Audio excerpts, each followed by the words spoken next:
All right, welcome back. First, Happy New Year to 2022. We are going to wrap up The Body Keeps the Score over the next few videos. So we're jumping into chapter 16 and 17 today. And let's see, our chapter 16, we're going to talk quickly about yoga because they actually run yoga practice at their center because of how much they believe it helps.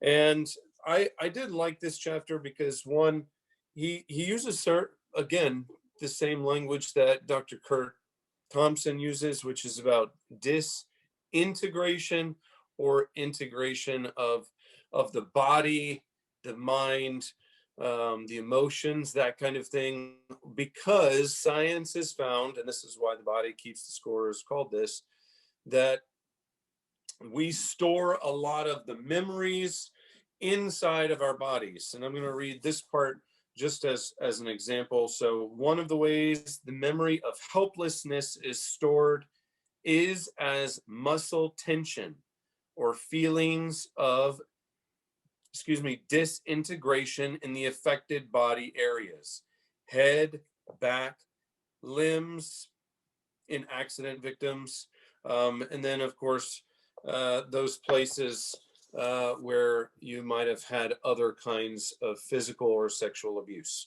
So right away, he does say that we store these things in our bodies, and to become more aware of what our body is telling us, we've talked about things like body checks, doing some body scans, are increasingly supposed to show you where you're holding things, because it may not just be pain, but it may be the memory itself of things that are still and ongoing affecting you, right?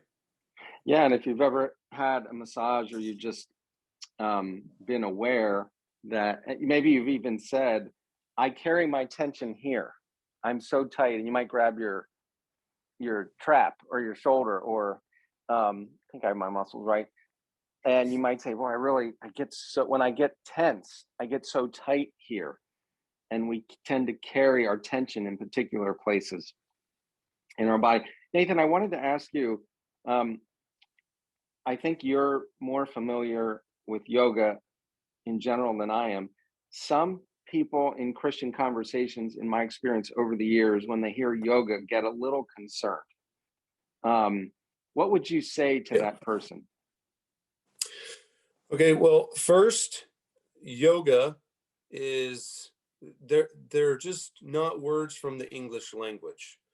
So you can see, like the word asana is just a word. It's one of the Hindi dialects. There are many different Hindi, but it just means like posture. So when someone says, oh, you go into the asana, whatever, it just means posture. And so first off, we might get nervous because we're thinking, first, I don't understand these words. Second, these kinds of postures, this kind of way, can be directed a certain way. But there are Christians who use yoga because of how it helps to, again, integrate the mind and the body, to know what the body is telling you, also to really help with breathing. And one of the big ones is to regulate breathing and heart rate, and that has shown major scientific backed proof that for those that deal with anxiety, depression, PTSD especially, it can really help re-regulate that kind of emotional rhythm for people who are dealing with that. So those that are worried about yoga, I would say you can't look at it from the very broad point of view. In my opinion, you really would have to look at, okay, this person does direct you to use worship in the wrong kind of spiritual context. Yeah. But a lot of people who do yoga, they really are just in it for they're in it for the physical exercise. They're in it for also the mental and emotional exercise of it too. And they have found really good benefits from practicing it. So Yeah, that's what I would say. The that's really generality is helpful. where we can get lost, I think. I think similar to chapter 17 that we're about to discuss, it's the idea of integrating parts of the body together, whether it's the Yeah. parasympathetic or the sympathetic. Parasympathetic being, I like to think of them as the police putting the brakes on, slowing us down, or the sympathetic speeding us up, and kind of Yeah. integrating them, allowing them to communicate with each other. And as we'll see in chapter 17, there's a parallel um, between the different parts of our brain communicating together. And so, what you're saying is the exercise of yoga puts us in a position to allow this communication, really, to use language from other books. A lot, maybe Kurt Thompson would use this language, the prefrontal cortex, to be Right. online and not be offline. Yeah, and taking language from Dr. Kurt, he talks about disintegration, which is basically saying your mind is operating apart from your body, meaning your mind is not really taking any synapses from your body. And even in this book, he gives cases where people don't realize that they're being touched on a certain part of their body, like when they have their eyes closed, because they're literally not, the impulses of your nerves are not getting through to your brain. And the same for the emotions. So what we're talking about is aligning the body, the mind, the emotions in the way they're speaking to one another. That's right. Yeah. And the heart, of course, too, like literally your physical heart. That's right. So they tracked a lot of this data because memories are stored in different places, and because it's sometimes hard for people. We talked about people can't share certain trauma because it's almost unimaginable and it's not communicable, meaning a lot of people can't share words of Christus. So in yoga, it's almost like unspoken treatment, really. I guess it's not. It is an unspoken treatment, that when you're trying to treat the trauma in your body, you're almost retreating the memories as well. That's right. Trying to ease the tension, trying to get to the point where you are not always basically in fight, flight, or freeze mode, which is what PTSD people have. and Yes.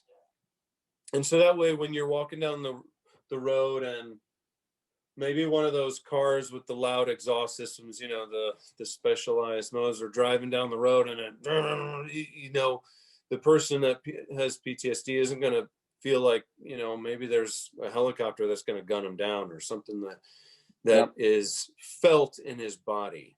Mm-hmm. So this way, his mind, body, and emotions working together can more quickly be attuned to the fact that, no, I'm walking along the street in Westchester. It actually is safe. It's probably not a tank or a helicopter, because this isn't Iraq or Afghanistan. This is I'm in a different chapter now. I'm in a different environment. And so I don't have to be in that fight or flight mode. That's right. Yeah, and in the literature, the language that we've talked about many times is self-awareness Right. and mindfulness.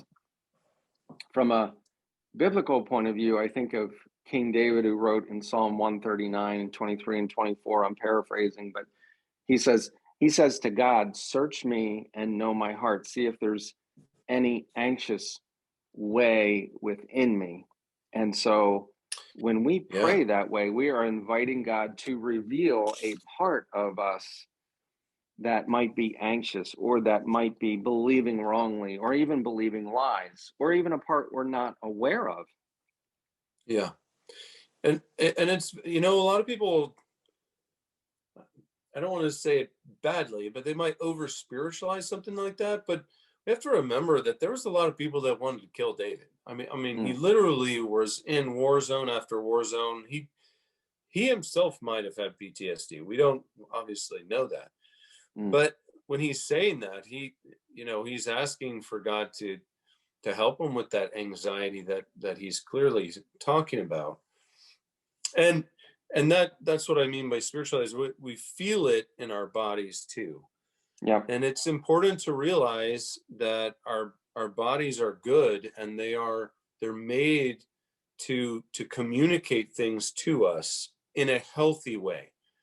And And so interesting. obviously, if we Go have ahead. trauma or crisis in the past, whether from childhood or war, we carry that with us, and we want to basically move towards the way our body is supposed to healthy, or communicate in healthy ways again, or react in healthy ways. Yeah, it does remind me of one of Paul's adversaries at the time of many of his New Testament letters, this group called the Gnostics. And Yeah. one of their beliefs is that the body was inherently bad. And that is, Paul was arguing it. I mean, the body will be resurrected. Um, I don't think there's anything we could find in scripture that would say the body itself is inherently bad. The body's created by God From the um, beginning. from the beginning, and it is good. And so um, exercises like yoga put us in that place to be aware of part of what God has created. That is us. That is me as a human being, rather than just saying, well, Yeah. that's just this body and it's going to die and it doesn't matter. I'm You just know, spiritual. we haven't given a lot of examples. Maybe really quickly, I thought it was very good. One of the stories that he gave, I won't mention, he probably didn't put down a real name anyway, but a woman came in and she was immediately feeling under threat when she was standing with Dr. Vanderkolk. And so they couldn't even really have a conversation. It just wasn't possible. And she was already about to have a panic attack. So he puts her in a very simple, basic yoga program.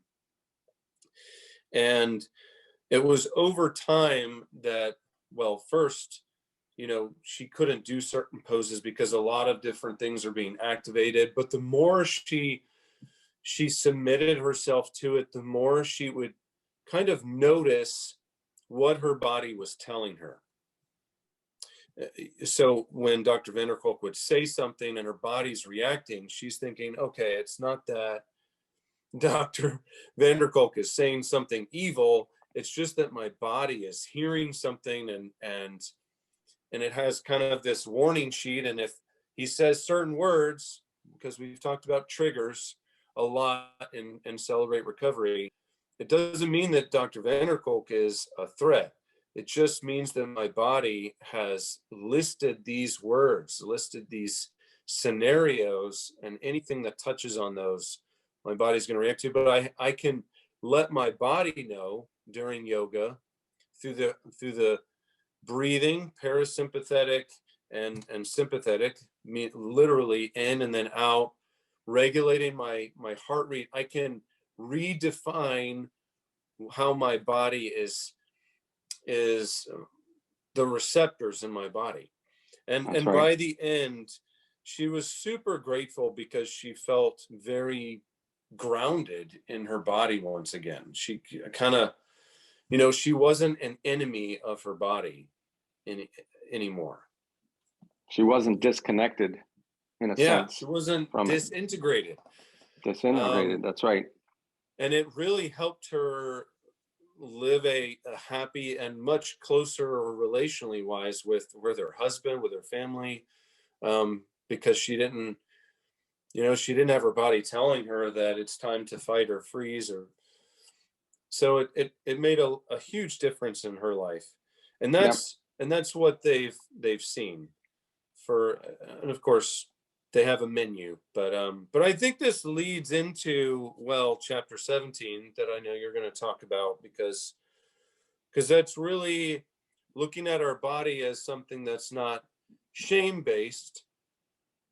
I know Christians, we look at behavior as the sinful part, even though sin is kind of, Jesus says that comes from within. We often attribute our addictions or things to the flesh, even though we're supposed to look at it more from inner hospitality. But that, I'll let you take over in chapter 17 here. Yeah. So 17 is called Putting the Pieces Together, Self-Leadership. And he starts out by saying that most or all trauma survivors find ways to survive, which may sound obvious, but when we see somebody who's struggling, let's say with PTSD, and we see the outward symptoms, as you're just talking about now, some that might fall into the category of addiction, we may be tempted to say that person is a bad person, or that person is wrong, or and we may speak in negative terms about the behaviors we're seeing. And what chapter 17 is saying, well, trauma survivors actually have found a way to survive, so that the little child that maybe was abused may have disassociated, learned that in that moment their brain was able to disassociate from the moment, and now as an adult, and they were able to survive it. That doesn't mean that it was in any way good, right, healthy, obviously, but they found a way to emotionally survive it when often a trusted person is abusing them. Now you fast forward that survivor to an adult, and that mechanism of survival is still functioning. And so you see an outward behavior, and you might be like, well, that behavior is wrong. Why don't you just stop it? Well, they use that as a child to protect themselves and to survive. We still see it happening as an adult. And so Dr. Vanderkolk, he invites people to go back and allow that person, if you will, that little child, if you will, to speak, to have a voice. And he talks about what's called internal family systems therapy, which I find is very fascinating. They use in IFS, as it's called, the language of parts. Right. And at first we might think, well, that's kind of strange that you would say, well, there are different parts of me. And yet, how many times have we said something like, you know what, maybe in anger, there's just a part of me that just wants to go and do this, right? Or there's a part of me that's so upset at this situation. We actually use that language. We do. And so they use that like language. When you feel what? Go ahead. I was just saying, it's like when you feel love and frustration for a family member at the same time, you know. That's you still love that person, but at the same time you get frustrated by maybe a decision or an action.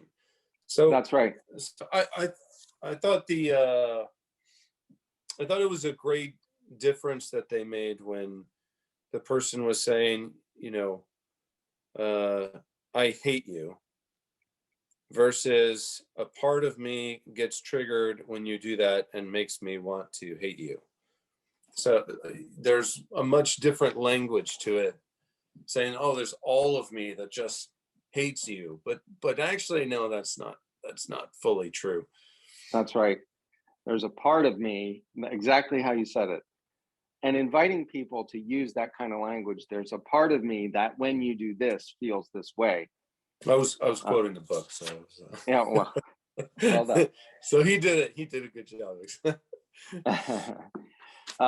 And they even give in internal family systems, they give some language. For example, the bad memories that a person that we might have, let's say from childhood or from any trauma that we might experience, could be as an adult, those memories, those bad memories, they call the exiles.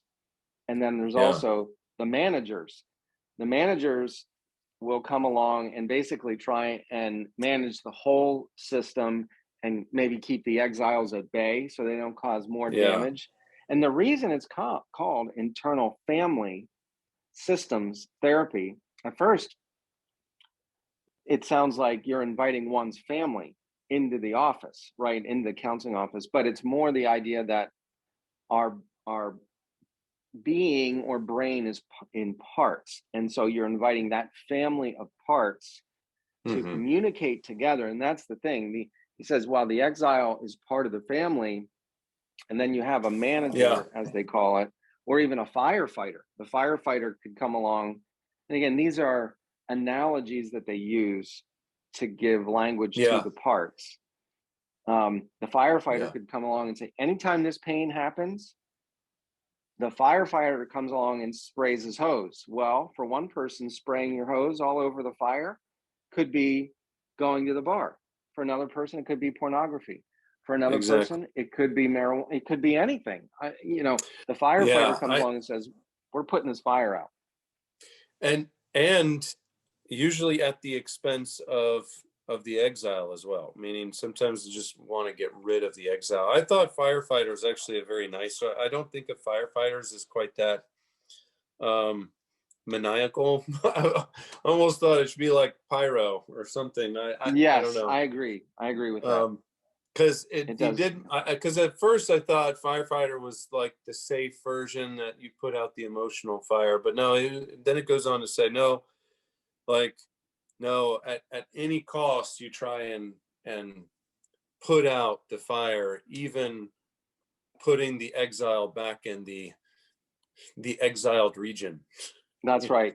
So, in Which the is no good. language of the book, the idea is that the counselor invites when that part, if you will, is identified. For example, a counselee Yeah. might say, yeah, there's a part of me that feels like I'm still stuck as a 3-year-old. And then Right.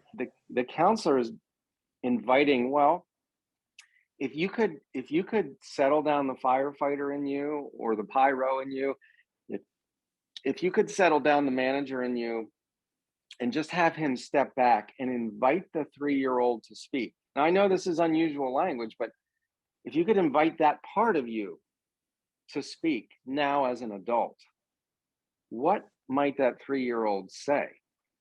Right. Right. I think that's fascinating. I think it is Giving too. voice to the exile. And I think it points to when they're saying for those that have had a hurt, habit, or hang up, which is some crisis or trauma in the past, childhood or adulthood, that really are the way that we're living now is often based off the fact that we've gotten stuck in that memory. And what this is supposed to do is give that person, whether it's 3-year-old or 12-year-old, a chance to speak, is starting to unlock the memory a little bit more and more, so Yes. that you can start revisiting in a place that's a lot more empathetic, a lot more sympathetic as well, compassionate. Yes. And again, I think the biblical overlap here is, I look at Paul in Romans 7, and I don't want to draw an exact parallel, but it is interesting that he says, he talks as if there's almost two of him. I want to do Yes. this, but I can't. Right. Um, or I do this and I don't want to do it. He Right. talks as if there are parts of him functioning at the same time. Now we Right. would come along and say, well, there's the Holy Spirit living inside of us, but there's also the sinful nature. There are these parts that are at war with each other. So interesting parallel there. We do use that language probably a lot more than we realize. Like we might say, "Oh, the critic in me will say this," Yes. or my inner child would love to go off and sing and dance. Like we will recognize that there's this part of us. Like I'm getting in touch with my creative side. Yeah. So I think it's just allowing ourselves to use that same level of awareness in the process of the memories that have gotten us so stuck and disintegrated. Yes, and he in his therapy, he invites the parts that are functioning at the same time. Again, you might Yeah, think of it as two family members that don't talk to each other anymore. They're both yeah, part of the same family, if you will. They have the same last name in terms of a literal family, but they don't communicate and there's tension there. In this approach, you're inviting those parts to be self-identified, to be hmm, identified, and then also to communicate with each other, and even to realize that, okay, that part of me that has a hard edge, that was formed when I was yeah, this age and this trauma happened to me. Now, trauma could be on a continuum, yeah, but that part welled up in me, that manager, to protect me. And I do think it's helpful to say, okay, maybe I do act in this way. Um, and it was originally formed when I was trying to protect myself from this trauma. right, right. And we'll It's get into it fascinating. next time with chapter 18 in terms of kind of reliving that movie, if you will, and what that would look like inviting Christ into the center of that movie. Right. Yeah. Okay. This was chapter 16 and 17. Really good book. I mean, it's amazing how wonderful and how complex God made us to be. But of course, we would love to see you at Celebrate Recovery every Monday. We are back. We are still in person at Christ Community Church, 7 o'clock. And I believe lesson 1 starting off this coming, well, I don't know. It might have started off today. So we will see you. Hopefully, we'll see you in person, or we'll see you next time for chapter 18 and 19. All right. Thanks for joining us. See you later.